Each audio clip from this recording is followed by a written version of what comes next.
Welcome to Karaikudi kitchen. இன்றைக்கி நம்ம முட்டையை எப்படி 3 விதமாக பொரிக்கலான்னு பார்க்கலாம். ஃபஸ்ட்டு முட்டையை வெறும் ஆம்லேட் மாதிரி போடுறது, வெறும் முட்டையை மட்டும் ஊற்றிட்டு மிளகு சீரக பொடி போட்டு வைக்கிறது. எப்போவுமே முட்டைக்கு நல்லெண்ணெய் யூஸ் பண்ணுங்கள், ரொம்ப நல்லாயிருக்கும். இப்போ நல்லெண்ணெய் கொஞ்சம் ஊற்றிட்டு 1 ஸ்பூன் ஊற்றிக்கோங்க. அடுப்பு சிம்மில் வச்சுக்கோங்க.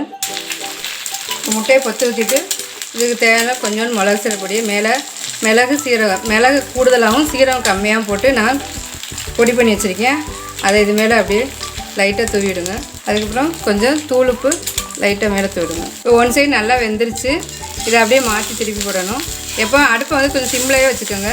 எப்படி நல்லா 2 சைடுமே நல்லா வேக விட்டு எடுத்துனா முட்டை ஆம்லேட் ரெடி ஆயிடுச்சு. இதை எடுத்து பிளேட்டுக்கு மாட்டிடலாம். 2 சைடு நல்லா வெந்துருச்சு பாருங்கள். நல்லா முருகலாக சூப்பராக இருக்கும். இது சாம்பார், ரசம், புளிக்குழம்பு எல்லாத்துக்குமே ரொம்ப டேஸ்ட்டாக இருக்கும். நீங்களும் ட்ரை பண்ணி பாருங்கள்.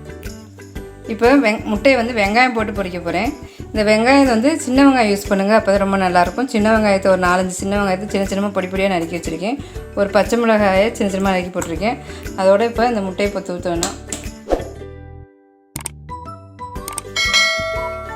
அதோட கொஞ்சோண்டு தூள் போடுங்க, கொஞ்சோண்டு மிளகு சீரக பொடி. வர வரைக்கும் நல்லா அடிக்கணும் இந்த முட்டையை.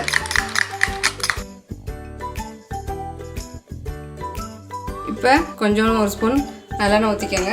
இப்போ பாருங்கள், முட்டையை நல்லா அடித்து வச்சுருக்கேன். நல்லா நுர வர மாதிரி அடித்து வச்சுருக்கேன். இதை இப்போ அதில் அப்படியே ஊற்றிடணும். லைட்டாக அப்படியே மூவ் பண்ணி விடுங்க. ரொம்ப இது பண்ணிட வேணாம், பிஞ்சிடும் அப்படியே.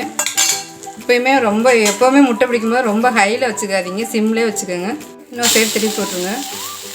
இப்போ லைட்டாக எண்ணெய் விட்டுக்கோங்க. இப்போ 2 சைடு நல்லா வெந்துருச்சு பாருங்கள், நல்லா சாஃப்டாக இருக்கும். இதை பிளேட்டுக்கு மாற்றிடலாம். இப்போ ஒரு முட்டையை மட்டும் இதில் உடச்சி ஊற்றிருக்கேன். இதோட கொஞ்சோண்டு மிளகு சீரக பொடியும் கொஞ்சோண்டு உப்பும் சேர்த்து நல்லா அடிச்சிருங்க. இதையும் நல்லா நுர வர மாதிரி அடிக்கணும். எவ்வளோக்கு எவ்வளோ முட்டையை நல்லா நுர வர மாதிரி அடிக்கிறோமோ அந்தளவுக்கு நல்லா முட்டை சாஃப்டாக கிடைக்கும் நமக்கு. 1 ஸ்பூன் நல்லெண்ணெய் ஊற்றிக்கோங்க. இப்போ நம்ம அடித்து வச்சுருக்க அந்த முட்டையை அதோட அப்படியே சேர்த்த வேண்டியது. இப்போ ஒரு சைடு வெந்துடுச்சு, இன்னொரு சைடு திருப்பி போட்டணும். பாருங்கள் எப்படி நல்லா புஷ்ஷுன்னு வருது. இது நல்லா சாஃப்டாக இருக்கும் பாருங்கள். 2 சைடு நல்லா வெந்துருச்சு. இப்போ பிளேட்டுக்கு மாற்றிடும்.